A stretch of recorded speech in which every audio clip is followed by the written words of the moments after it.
Hello everyone, this is Anuradha Sharma and you're watching my channel IELTS with Anuradha. There will be time for you to read the instructions and questions, and you will have a chance to check your work. In the IELTS listening test, the recordings will be played once only. The test is in 4 sections. At the end of the test, you will have 10 minutes to transfer your answers to an answer sheet. Now turn to Section 1.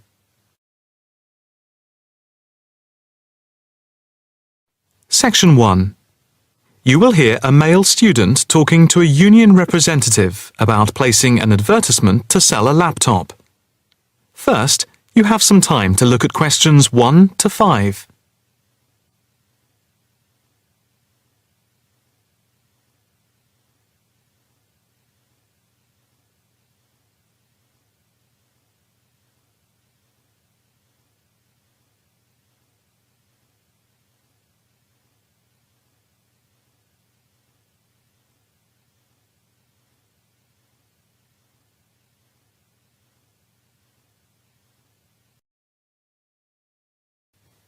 Now the test will begin. You should answer the questions as you listen, because you will not hear the recording a second time. Listen carefully and answer questions 1 to 5. Hi, I'm Debbie. How can I help? Hi, my name's David. I'm just looking to place an advertisement on the main union notice board to sell a laptop and a few accessories if that's possible. Sure, that's not a problem. I take it you are a member of the Students' Union? Yes, I am. Right then. I'll just get a form up, and as there is no one around and it looks as if it's going to be quiet for a while, I'll just type the details straight into the computer for you. Thanks very much. No problem. Shall we just title it Laptop for Sale? Yeah, okay. Can you describe it generally? Well, it's in very good condition. In fact, it's hardly been used. Why are you selling it, if I may ask? Well, I've got another one which is much lighter, and I don't really need two. I see. What weight is the one you're selling? It's 3.5 kilograms. That is heavy these days. Can you give more details about the one you want to sell? Right. Well, it's an Allegro, and it's got all the latest programs. Okay. What about the memory? The memory is only 0.5 gigabytes. And what about the screen size and the other features? Oh, well, the screen is, well, let's see, it's 37.5 centimetres with a standard size keyboard and a touchpad. But I've got a cordless mouse that I can put in with it if necessary. Well, some people don't like using a touchpad. What about ports or holes for attaching things to the laptop? It's got 2 ports. More modern laptops have more than 2 ports for all the extra attachments. They do. Let's see, what else is important? Oh yeah, the battery lasts for 2.5 hours, which is okay, but not enough for long train journeys. But one thing is that it's not wireless. Right, okay, not wireless. Before you hear the rest of the conversation, you have some time to look at questions 6 to 10.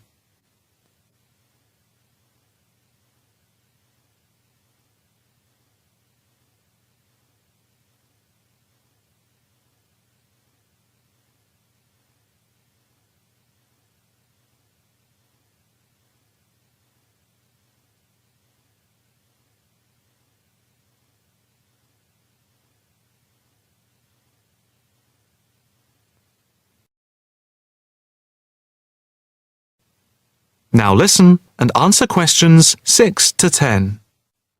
Anything else I can put on the advertisement? There's a webcam built at the top of the screen, and I can throw in a printer, a scanner, and headphones, which I got with it in a special deal. It also comes with its own case for carrying it around. Actually, the case is quite smart. I'm hoping these things will help it sell. They should do. Right, I think I've got all that.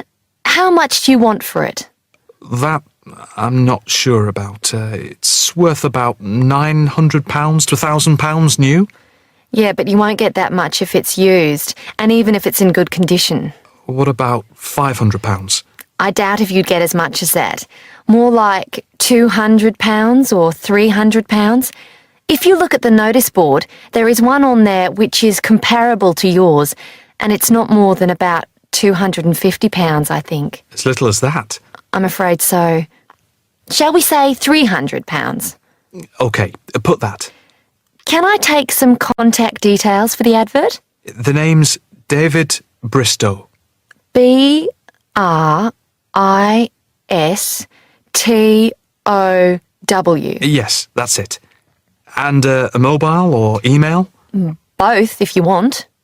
It's DIB_7791 @hotmail.com. OK, and the mobile? That's 09875 423387. That's it. If you send the picture, I'll add it and print it out and stick it up for you. OK, I can get that to you today. Right, I'll type in here, advert placed the 22nd of October. Fine. And good luck with the sale. Thanks. That is the end of section 1. You now have half a minute to check your answers.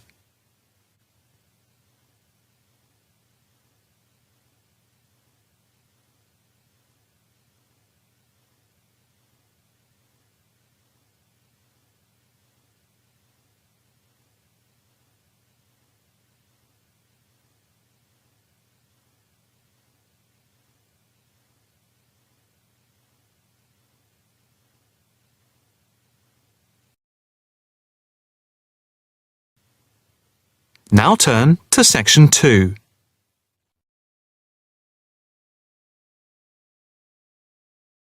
Section 2. You will hear a talk at an open day at an alternative health club. First, you have some time to look at questions 11 to 15.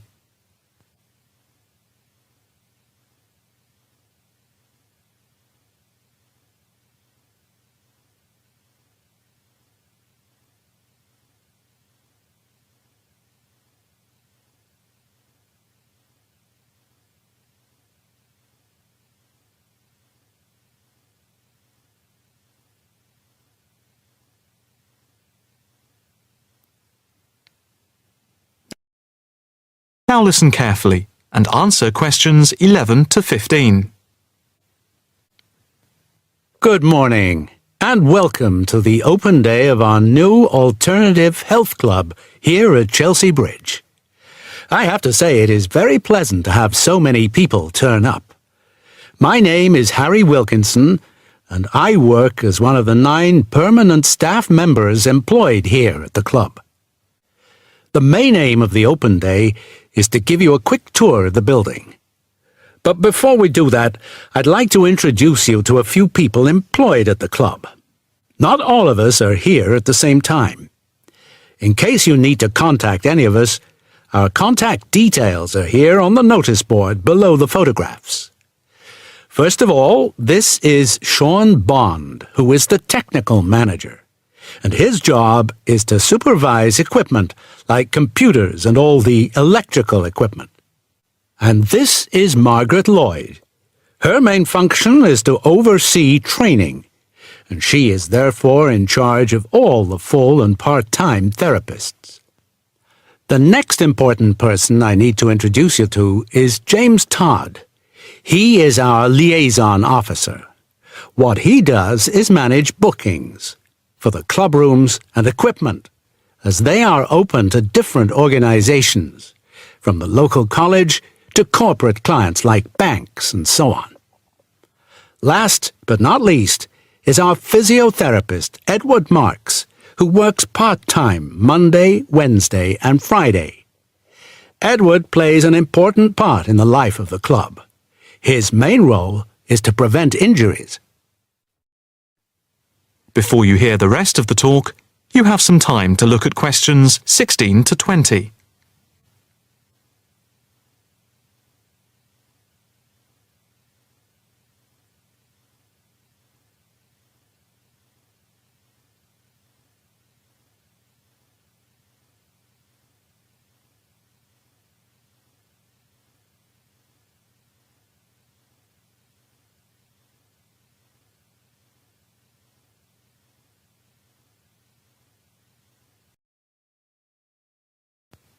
Now listen carefully and answer questions 16 to 20. Now for the various amenities. You see that the club has quite a large capacity and is arranged over 3 floors.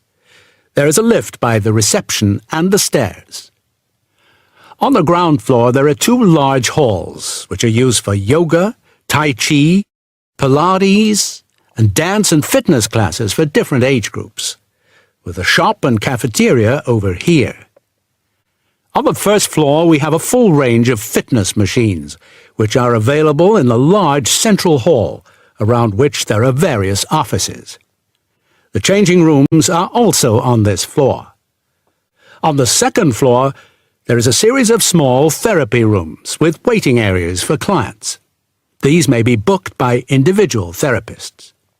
There are also 3 classrooms, which are used for teacher training and group therapy classes.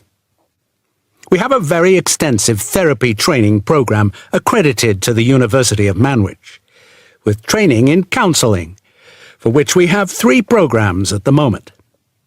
As regards the various types of yoga, acupuncture and the Alexander technique, there are currently 9 different training classes going on. Information about the training can be obtained from the brochure, which you can pick up at reception and from the club website. There will be a chance to talk to trainers for those interested in counselling this Saturday at 10 a.m. For yoga, etc., there will also be an informal gathering of trainers on Thursday at 4:30 p.m.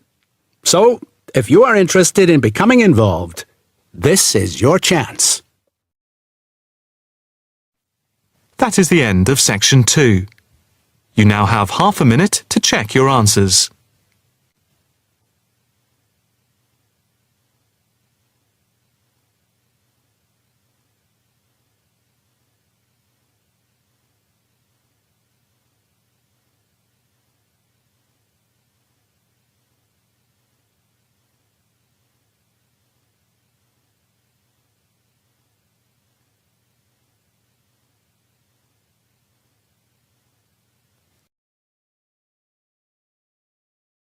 Section 3.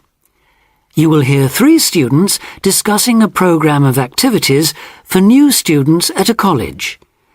First, you have some time to look at questions 21 to 26.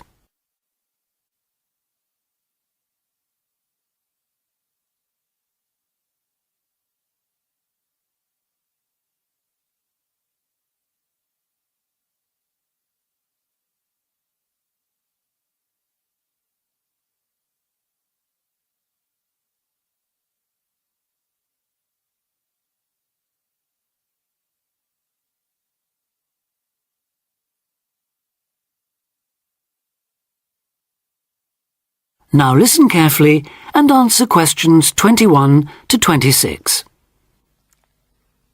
So you were both on last year's orientation course then? How did it go? I loved it. The activities were well organised and I met people from all over the world. Yes, it was useful. And you think I should sign up for this year's course? Yes, definitely. Apart from being fun, it really does prepare you for all the things you have to do in your first couple of weeks. In fact, one of the most useful things was chatting to people who'd already been there for a year, so-called senior students. They'd been on the orientation course the year before last and recommended it to us. Oh, and there was a great atmosphere at the formal dinner too. It was so colourful with people in their traditional dress from Asia, Africa, South America. It was one of the high points of the whole week. That was right at the end, of course. The first thing they did on the Monday was take us on a guided tour of the Students' Union. And after that, they took us round the city centre, showing us things like the bus station, the main shops. And the best pubs. Right, so it was very worthwhile. Yes, though maybe they could have taken us to a better nightclub. The music at the place we went to was lousy. That's a matter of taste, surely. Well, anyway, the next day they showed us around everything on the campus. And believe me, it was everything. We must have walked miles. I could have done with less information on every building in sight, given that I'll probably never need to go into half of them, and a bit more on places everyone's likely to use at some time or other, like the sports block The health centre, the bicycle and car parks. Which reminds me, there was an afternoon session on how to drive in this country, which seemed to me a bit weird, you know, for a university course. I suppose it's because there have been accidents involving students who aren't used to people driving on the left. I was there, actually. How was it? Well, I must say I was a bit disappointed. There were some useful driving tips, but it might have been more helpful if it had included stuff for pedestrians. How to avoid getting run over, for example. You didn't go to the session on safety then? No. Well, apparently that dealt with road safety for pedestrians, along with lots of other aspects, of course. I wasn't there myself, but that might be something worth going to, Julia. Before you hear the rest of the discussion, you have some time to look at questions 27 to 30.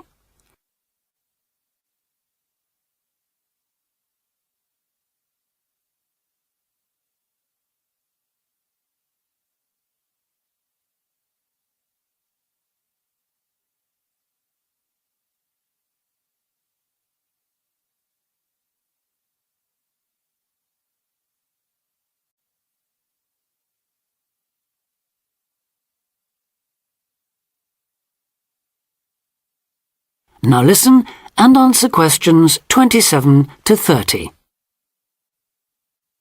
I like the sound of the whole thing. Tell me, what's the accommodation like? Do you have a room to yourself or do you have to share? What do you have to take with you? For the orientation course, you'll have an individual room in one of the halls of residence. That'll be a different hall from the one you're booked into for the year, but they're both on the campus, so you won't have far to go. And you won't have to take much with you. The room will have chairs, table, wardrobe, bed, mattress, blankets, sheets and so on. Take a warm coat or jacket, though. It may well rain, and it's unlikely to reach even 20 degrees in late September. But it shouldn't drop below about 10, at least during the day, which is something, I suppose. Right. Now I know they can't do much about the weather, but did you have the feeling that they were looking after you on the course? Yes, we did. There were some little touches that showed they'd thought about what it was like to be starting a course of study abroad. Such as? Well, it's just a small example, but they gave us free email access to contact people at home. 30 minutes, if I remember correctly. Actually, I think it was 20. Yes, you're right. I was on for over half an hour and paid for an extra 10 or 15 minutes. Not that it was much. Emails don't take long to write anyway. No, they don't. So, just one more thing. The timetable. When does the course actually start and finish?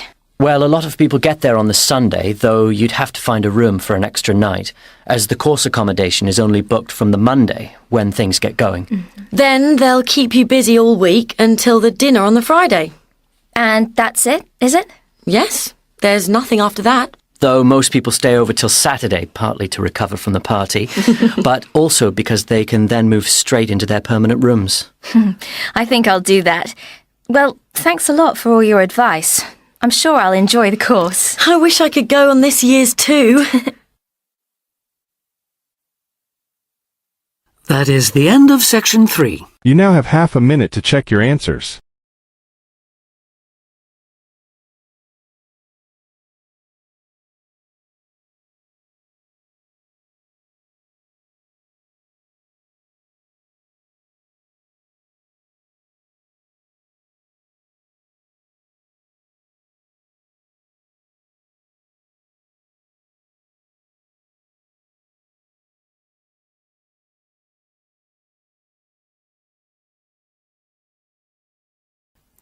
Section 4.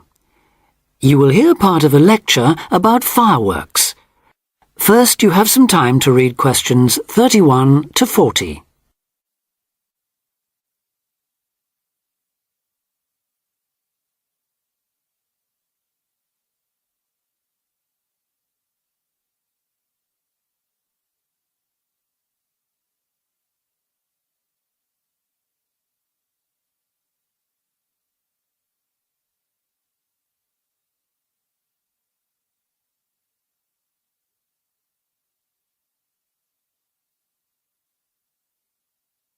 Now listen carefully and answer questions 31 to 40.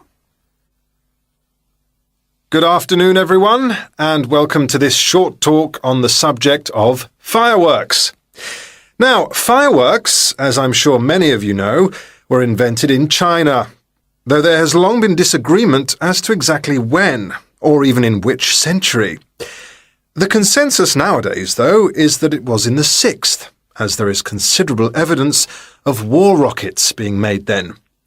We also know that fireworks were in use by the 7th century in Arabia, where they were called Chinese arrows, reflecting their military potential. It then took a long time for them to spread to Europe. In fact, it wasn't until the 1200s that fireworks made their appearance there.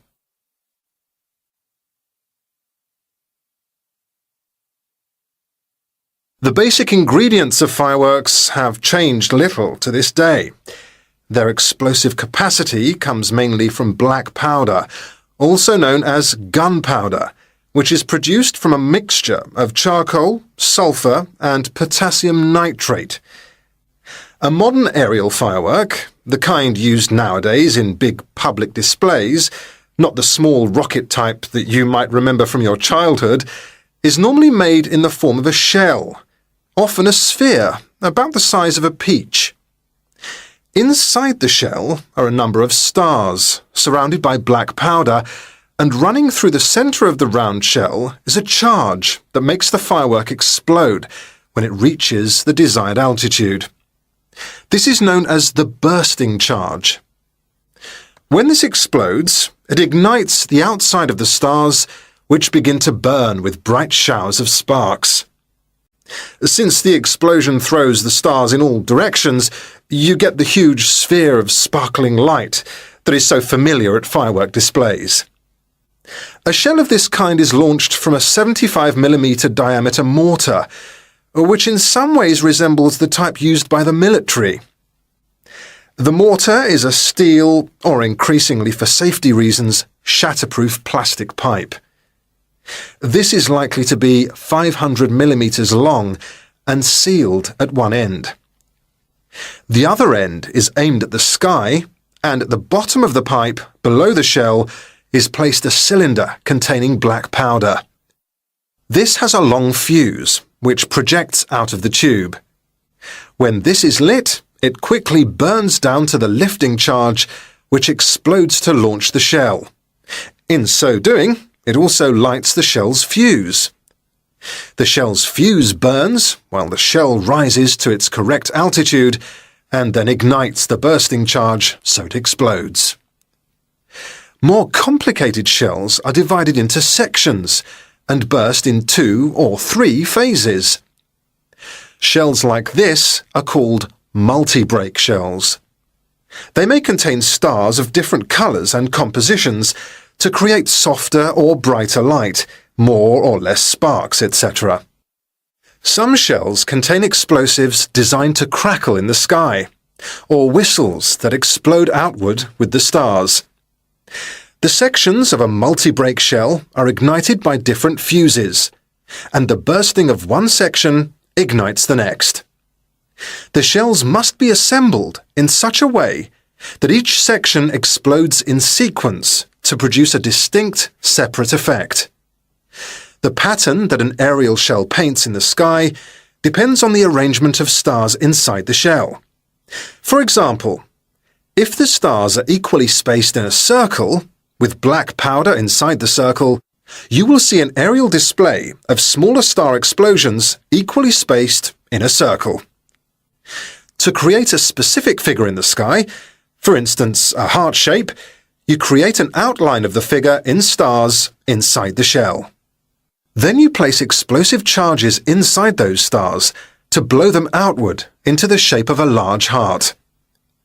Each charge has to be ignited at exactly the right time, or the whole thing is spoiled. Many other shapes have particular names, like the willow.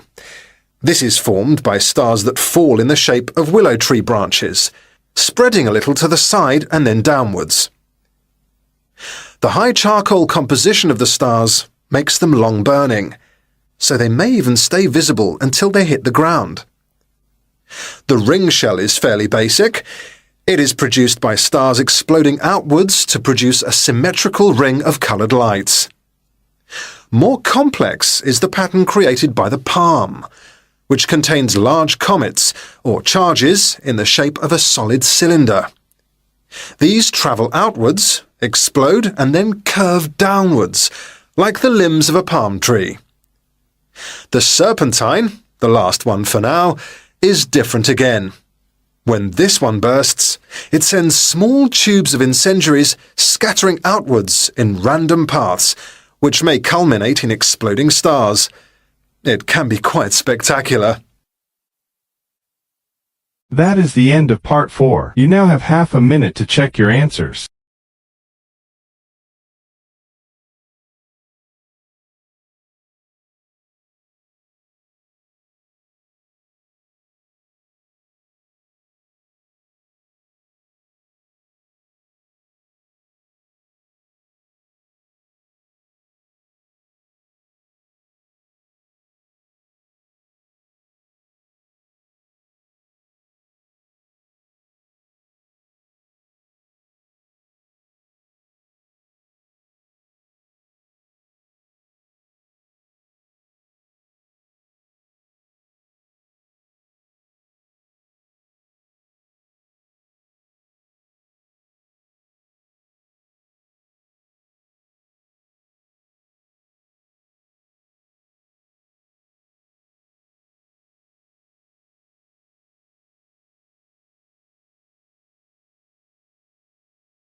Thank you for watching and stay tuned for more videos.